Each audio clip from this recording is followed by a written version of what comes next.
Hello everyone, this is Miss Havisham again. I'm doing part 2 of the Sheffield General Cemetery. As I was approaching, I saw this buried window here, and it goes further down along this building under here. I don't know how that works to have buried windows down there.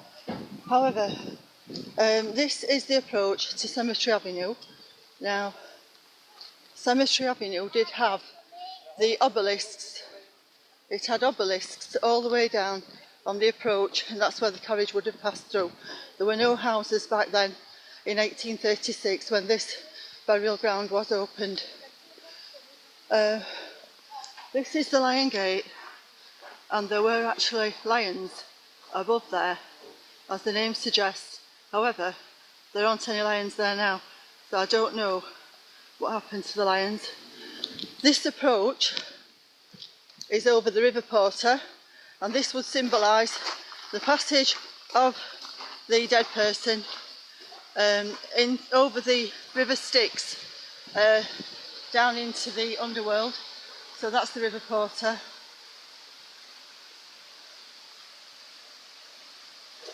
And everything was symbolic. So now I'm going to go through the Lion Gate.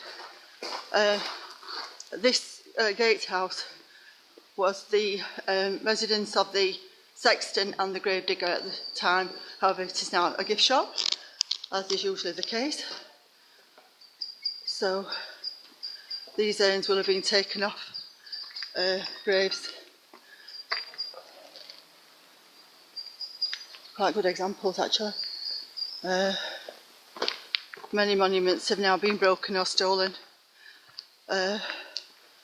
from the past 20 years, when I used to be a friend of the cemetery itself. Now this was the area, it was all overgrown before.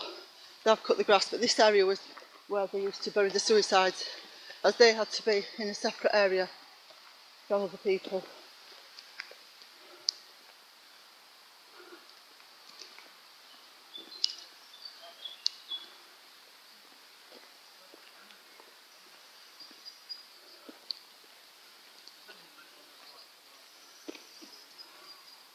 It looks as though that wall is weak and they're having to shore the wall up.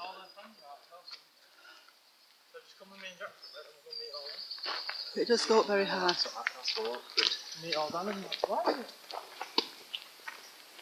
It symbolises the corpse rising up to heaven.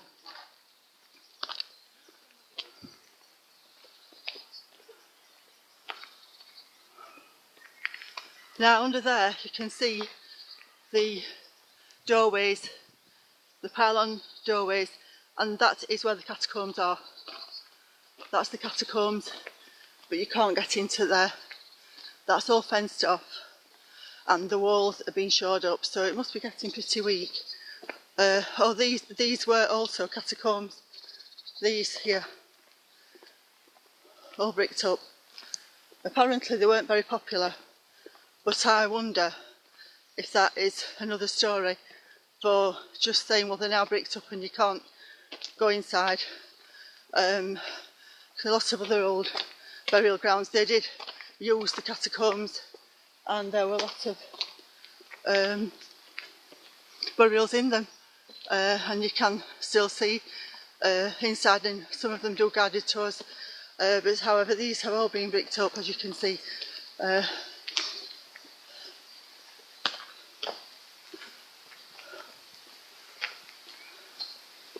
Pylon doorways are symbolic of ancient Egypt, and the pylons for the carrying of the electricity. Everything's symbolic.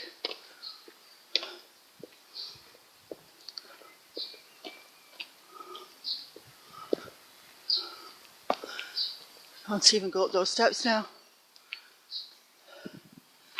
Can't even go up those steps. You could go up all these steps before. 20 years ago you could go in all these areas, and now you can't. I'm just following the path around. Not been around this way for many years.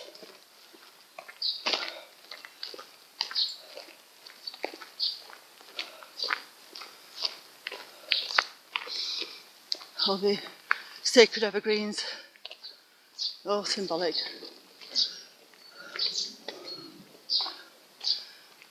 The trees that were planted at the time, it was all planned out very meticulously by the architect Samuel Worth, who is buried at the top. There's the hollies. But the place would never have been seen in its maturity by the people who built it, because these trees were all young back then. So they would never have seen it like this.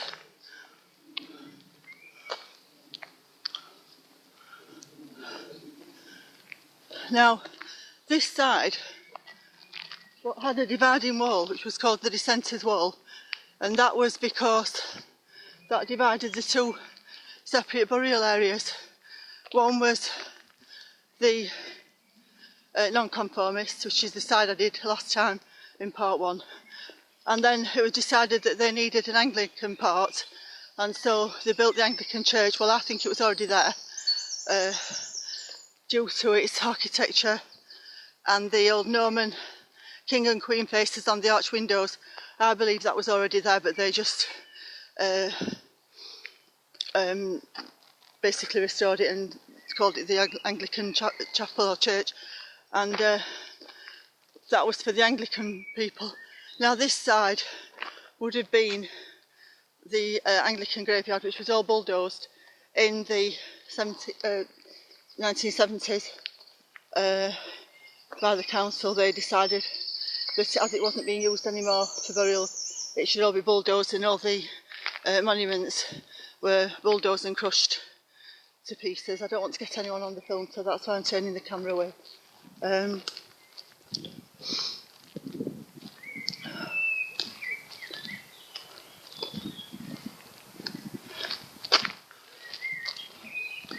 It's just grass now, and people are having picnics on there and laying in the sun and sunbathing, and they don't realise that they're lying on the top of the dead bodies and corpses underneath.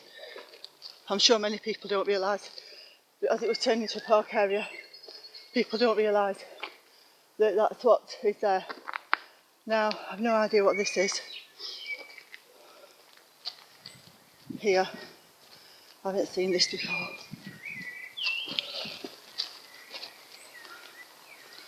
No idea what this is or what's supposed to be.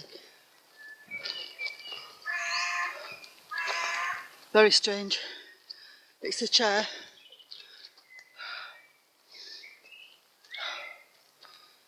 It says once upon a time. I'm not sure what that's supposed to be. It's in a circle. I believe that certain things go on at night, and it's to do with Druid practices.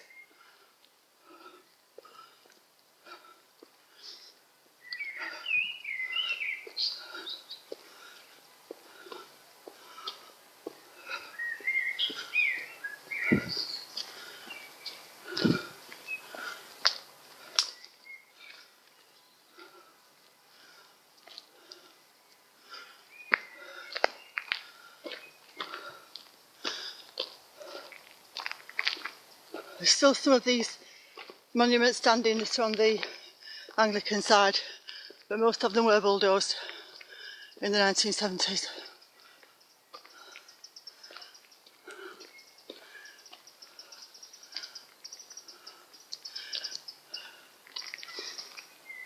These were all the elm trees that were planted.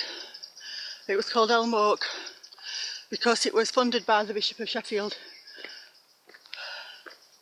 All the elm trees.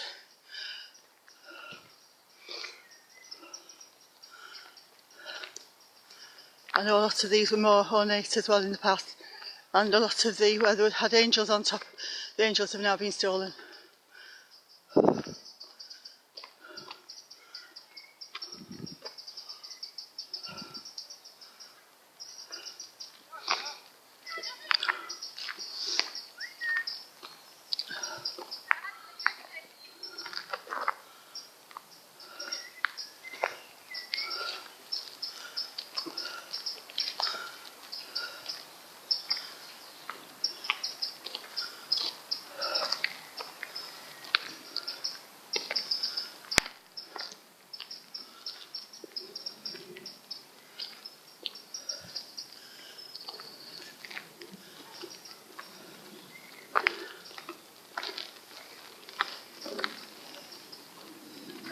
It's a large stone vault. I think on this part I'm going to close and then go back and do a part 3 higher up, as the pathway is very steep. So thank you for watching. I've been Miss Havisham, General Cemetery Sheffield. Thank you for watching.